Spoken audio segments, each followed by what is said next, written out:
بسم اللہ الرحمن الرحیم۔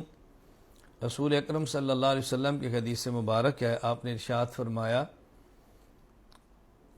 لَيَأْتِيَنَّ عَلَىٰ أُمَّتِي كَمَا أَتَىٰ عَلَىٰ بَنِي اسرائیل حَذْوَ النَّعْلِ بِالنَّعْلِ، میری امت پر بعین ہی ہو بہو وہی حالات آئیں گے جو بنی اسرائیل پر آئے تھے۔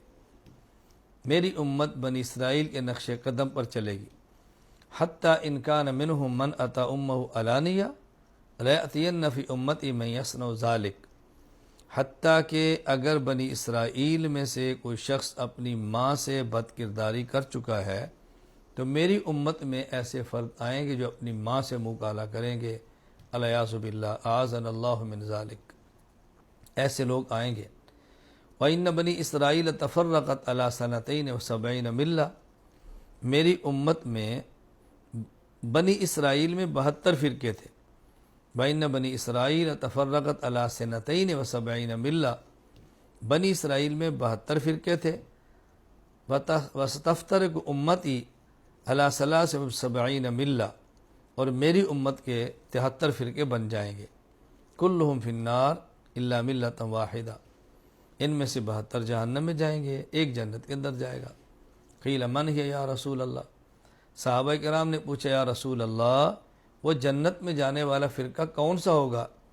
آپ نے ارشاد فرمایا ما انا علیہ و اصحابی، ما انا علیہ و اصحابی، ما انا علیہ نہیں فرمایا، ما انا علیہ و اصحابی، یعنی دین مجھ سے وہ لے جو میرے صحابہ کے ذریعے ان تک پہنچا ہو۔ حدیث مجھ سے لے، معنی میرے صحابی سے لے، آیات مجھ سے لے اور ان کی تفسیر اور شرح میرے صحابہ سے لے، یہ جنتی فرقہ ہوگا۔ جس طرح دوسری حدیث پاک میں ہے کہ قرآن کریم کی آیت اتری یوم تبیض وجوہ و تسود وجوہ، قیامت کے دن بعض لوگوں کے چہرے سفید ہوں گے، بعضوں کے سیاہ ہوں گے۔ تو صحابہ کرام نے پوچھا یا رسول اللہ جن کے چہرے سفید ہوں گے وہ کون ہوں گے؟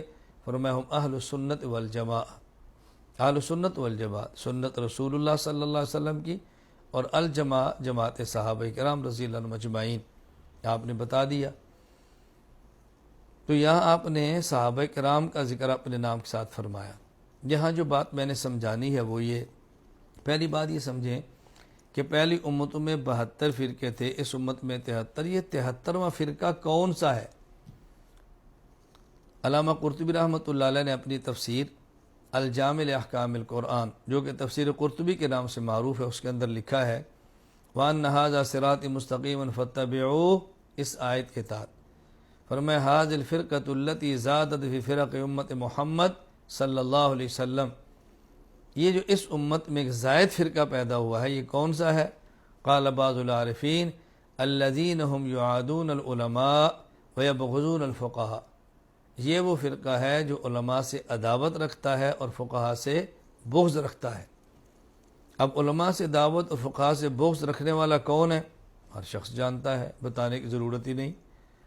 اچھا اس کی پھر وجہ کیا ہے کہ یہ فقہاء سے بغض کیوں رکھتے ہیں؟ آسان بات یہ سمجھیں کہ جب کوئی نعمت آتی ہے تو دشمن بھی آتے ہیں، نعمت نہیں آتی دشمن بھی نہیں آتے۔ اس امت کو اللہ تعالیٰ نے ایک ایسی نعمت عطا فرمائی ہے جو پہلی امتوں کے اندر نہیں تھی۔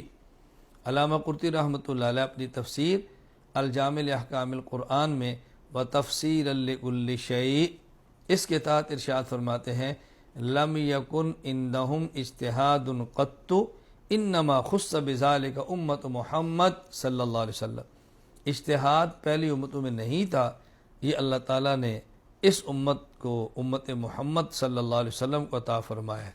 تو جب یہ نعمت نہیں تھی اس کے دشمن بھی نہیں تھے، اجتہاد کی نعمت آئی ہے تو اس کے دشمن بھی ہے۔ تو یہ بات سمجھیں کہ 73واں فرقہ وہ ہے جو اجتہاد کا دشمن، مجتہد کا دشمن، فقہاء کا دشمن اور علماء کا دشمن ہے۔ ایک بات یہ سمجھیں۔ دوسری بات، عام طور پہ لوگ پوچھتے ہیں کہ یہ جو 73 فرقے ہوں گے یہ مسلمانوں کے ہوں گے یا کافروں کے ہوں گے؟ یہ 73 فرقے کفار کے نہیں ہوں گے، ابدی جہنم میں جانے والوں کے نہیں ہوں گے، بلکہ یہ 73 فرقے ان کے ہیں جو مسلمان ہیں، ایک اہل سنت والجماع ہے، باقی اہل بدعت ہے۔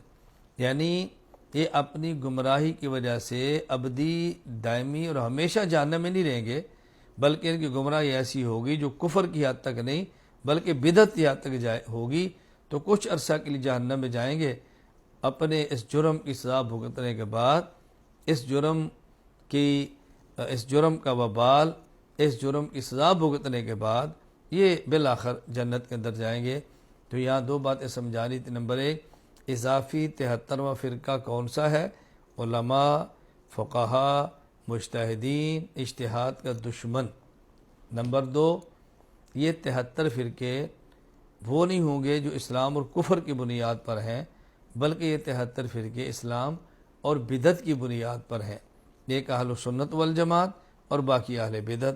اللہ تعالی ہمیں علماء کا، فقہا کا، مجتہدین کا، اجتہاد کا محبت کرنے والا، قبول کرنے والا بنائے، اور اللہ تعالیٰ ہمیں اہل سنت والجماعت ہی کے ساتھ رکھے، انہی کے ساتھ موت دے، انہی کے ساتھ قیامت کے اللہ تعالیٰ ہمارا حشر فرمائے۔